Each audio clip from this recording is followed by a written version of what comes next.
Okay, so I have to ask you something. Right now? We haven't even started. Right now. Okay, so hi everyone. Welcome back to the Growth Language. I'm Elena, he's Leo, and I'm asking him right now because it's relevant, I promise.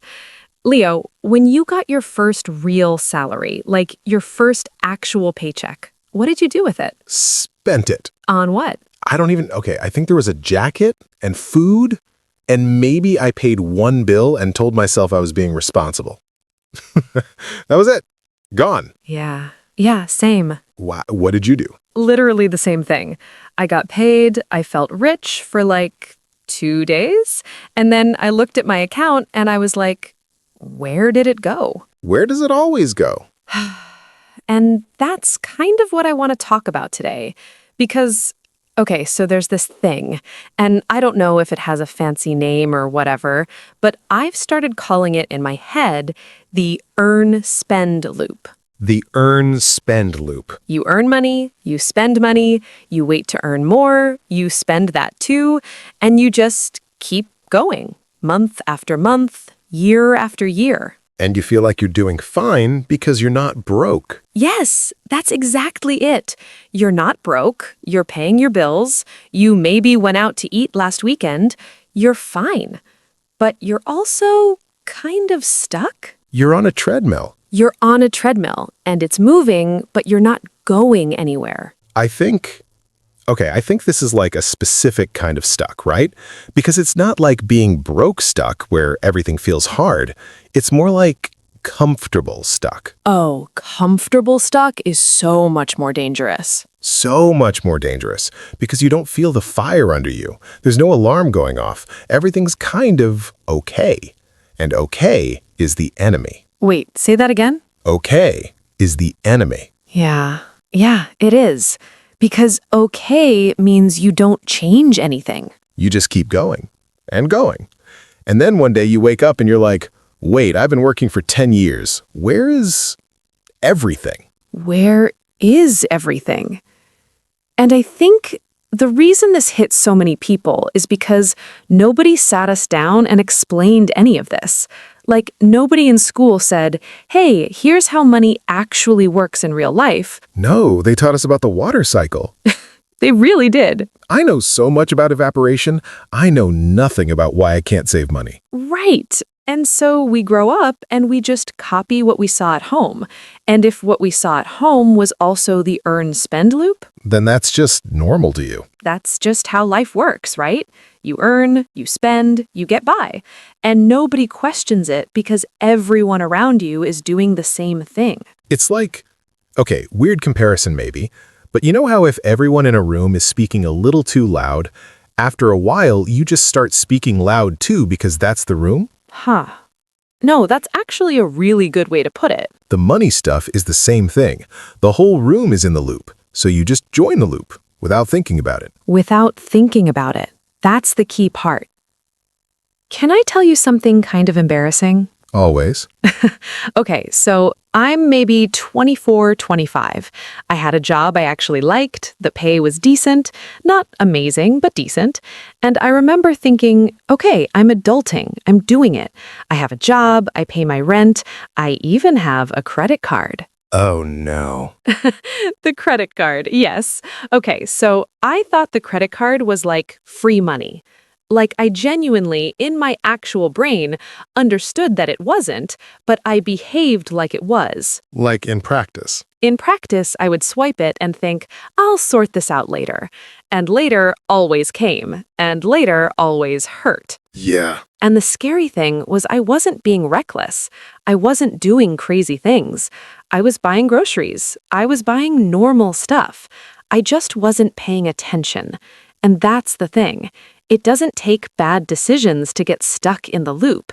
It just takes no decisions. No decisions. You just go on autopilot. You go on autopilot, and the loop runs itself. Okay, this is a little different, but I had a friend, right? And he made good money, like actually good money. And one day we're talking and he says to me, I don't know why I can't get ahead. And I'm like, what do you mean? You make more than most people we know. And he looks at me and goes, yeah, but my expenses just grew with my salary. Oh. Every time he earned more, He spent more. New apartment, better car, nicer dinners, which, like, fine, enjoy your life, I'm not saying don't, but he'd gotten to a point where he needed every single rupee he earned just to maintain his life. He built a life that cost everything he made. Exactly. So he's earning more than before, but he's not further ahead. He's just running faster on the same treadmill. And I think that's the middle class trap, right? Like, that's what it actually is. It's not about how much you earn. It's about the gap between what you earn and what you keep. The gap. Yeah. And most of us, nobody taught us to protect that gap. Nobody said, before you do anything with your money, make sure you keep some of it. We were taught to pay bills, not to pay ourselves. We were taught to pay bills, not to pay ourselves. That's a really simple way to say something that took me way too long to understand. Okay, but can I push back a little? Please. Because I think sometimes when people talk about this stuff, it can sound like, oh, just save more, it's easy, what's wrong with you? And I want to say for a lot of people, it's genuinely not that simple. Like if you're barely making enough to cover rent and food. Right. Yes. The gap is tiny, or there is no gap. So I don't want this to turn into one of those things where we're like, just invest, bro, and people feel bad for not doing it. No, that's fair. That's really fair. And I think what we're talking about today is more about the mindset piece, the way we think about money. Because I do believe, even if the gap is small, the way you think about that gap changes what you do with it. Okay, yeah, I'll take that. Like, two people can have the same amount of money. One of them thinks this is for spending. One of them thinks this is to work with. They're not going to end up in the same place. Different maps. Different maps. Same starting point, different maps. I guess, okay, the map most of us got handed growing up was like, earn, survive, earn more, survive better. There was no build on the map. There was no build on the map. Nobody drew that part in. And I think, okay, this is going to sound harsh, but I think part of it is also that the system kind of benefits from you staying in the loop. Can you say more about that? Like, if you spend everything you earn, you keep buying things, which is good for companies selling things. You stay dependent on your job, which is good for, I mean, nobody's sitting in a room planning this, I'm not saying that, but the loop is convenient for a lot of people other than you. Yeah, yeah. The loop keeps you predictable. You need your paycheck, you spend your paycheck, you need next month's paycheck. You never get to a place where you have enough breathing room to say, do I even want to keep doing this? Do I even want to keep doing this? That question only becomes possible when you're not desperate for the next check. Right. And most people never get there because they never fix the leak. The leak. Okay, so this is something I actually think about a lot. Like imagine your money is water, right?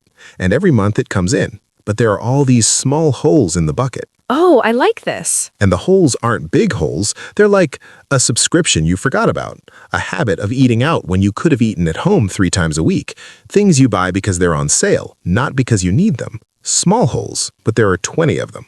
And the water just drains. And you keep filling the bucket, you work harder, you earn more, but you never actually look at the holes. So you just keep filling a leaking bucket. Forever. Okay, so what do you do? Like, actually, what do you do? I mean, I think the first thing is you just have to look, like actually look at where your money is going. Not to feel bad about it, just to see it. Just to see it, yeah. Because most people, I was this person, you don't actually know. You have a rough idea, but if someone asked you right now, what did you spend money on last month and how much, most people would be like, I think, maybe? Yeah, it's a very uncomfortable question. Just look at it. For 1 month. No judgment. Just track it. Where is it going? And I think when you do that, the first time you do that, it's kind of a shock. It's a shock. Because you see things and you're like, wait, I spent that much on that? I didn't even realize I was spending that every month. And it's not always the big stuff that gets you. It's the small stuff that's on repeat. The stuff that's automatic. The stuff you don't decide on every month, you just keep paying for because you set it up once and forgot. Exactly.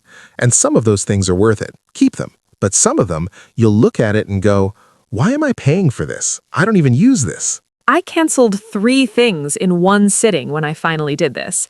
3 things I was paying for every month, not remembering, not using. And that money, it wasn't a lot maybe, but it added up. It added up, and the bigger thing was it changed how I felt.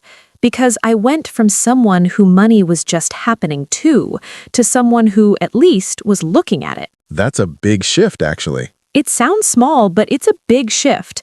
You go from passenger to, even just a little bit, being in the front seat. Okay, the other thing, and this is the one that changed things for me, is the idea of paying yourself first. Tell them what you mean by that, because I think people hear it and they're like, what? Okay, so most people, the way it works is money comes in, bills go out, I buy stuff I need, I enjoy a little, and then at the end of the month, if there's anything left, I'll save that. Which is how most of us do it. Right. But the problem is, for most people, there's nothing left. Because life expands to fill whatever money is available.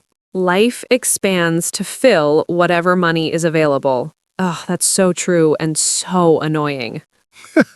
Right? Like, you will always find ways to spend what you have. So if you wait until the end to save, you will always save nothing. So what do you do instead? You flip it. Money comes in before you pay anything, before you buy anything. You move a small amount, even a small amount, into a separate place that is not for spending. You take it off the table first. You take it off the table first, and then you live on what's left. And you'll figure it out. You figure it out because you always do. The thing is, if you had that money available, you'd spend it. But if it's already gone, already moved somewhere else, your brain adjusts. Your brain adjusts. I remember when I first started doing this, I was so scared. I was like, what if I need it? What if something comes up? And did something come up?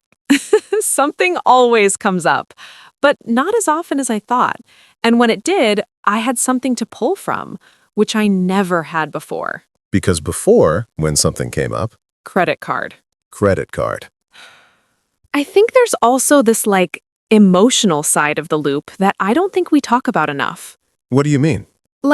Okay, so you've had a really hard week, right? You're tired, you're stressed, you've been working a lot, and it's Friday. And your brain goes, I deserve something. I worked hard. I should treat myself. Oh yeah, I know this voice. And so you spend because you earned it. And it feels good for a day, maybe a weekend, and then it's gone. And you're back to Monday. And the stress is still there. And you spent the relief. You spent the relief, and you didn't actually fix anything. But the spending felt like a reward for surviving. The spending felt like a reward for surviving. And I think that's real. That's not a character flaw. That's just what happens when you're tired and nobody taught you a different way to give yourself something. It's like the loop isn't just a money loop. It's also an emotional loop, kind of. Work hard, feel bad, spend to feel better, feel okay briefly, work harder to afford that, feel bad, spend again. And the money part and the emotional part are feeding each other. All the time. So, and I don't know if there's a perfect answer here, but I've been trying to find other ways to reward myself that don't cost money, or cost very little. Like what? Honestly, sometimes it's just stopping. Fully stopping. Putting the phone down, going for a walk, cooking something I like, calling someone I haven't talked to in a while. Things that when I do them, I actually feel something, not just distracted. Yeah. I went through this thing a while back where I realized that a lot of what I was buying was basically trying to buy the feeling of having made it.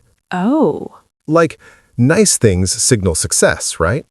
And I wanted to feel successful. So I kept buying the signals, but I didn't feel successful. I just felt bought stuff. You were buying the version of yourself you wanted to be. Yeah, exactly. And that version doesn't actually show up when you buy things. That version shows up when you build things. That's the difference, isn't it? Buying feels like building, but it's not. Okay, so what does actually breaking the loop look like? Like for real, not in theory. I think it looks different for everyone, but I think it starts with one thing: Just one small thing that you change. Not everything at once. That doesn't work. I've tried to change everything at once. It lasts a week. Same. I had a spreadsheet once. Very detailed, very ambitious. Lasted 9 days. 9 days? That's actually pretty good. Thank you. I was proud. But yeah, one thing. Maybe it's tracking where your money goes. Maybe it's moving even a tiny amount, like a small amount, somewhere you can't easily touch it at the start of every month. Maybe it's just asking yourself before you buy something, do I actually want this, or am I just bored, or tired, or stressed? That question alone has stopped me so many times. Right? Because sometimes the answer is, I actually do want it, and that's fine. Buy it. Enjoy it.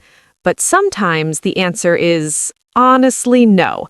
I'm just on my phone at midnight and this thing appeared. The midnight phone purchase, a classic. We've all done it. We've all done it.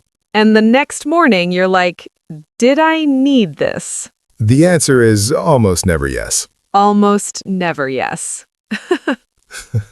I think the other thing, and this is maybe a big picture thing, is that at some point you have to start thinking about making your money do something while you sleep. Say what you mean by that, because that can sound complicated.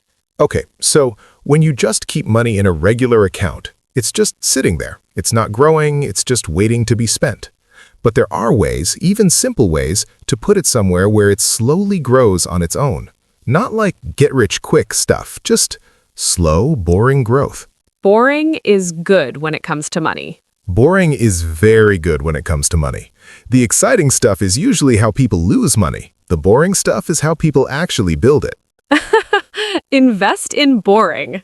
Invest in boring. That should be a t-shirt. I would wear that. But no, yeah, I think the idea of your money working for you, even slowly, even a little, that's the thing that the earn-spend loop never lets you get to, because you spend it before it has a chance to do anything. It never has the time to grow. You harvest it immediately every time, before anything's had a chance to... Before anything has a chance to grow. I want to say something, and I hope this doesn't come out wrong. Say it. I think a lot of people know, somewhere in the back of their head, that they're in the loop. Like it's not news. They feel it. But it's scary to look at it directly. Because if you look at it, you have to do something about it. And doing something about it means admitting that some of your choices weren't great. Yeah. And that's hard. Like that genuinely takes something to sit with. It does. It really does.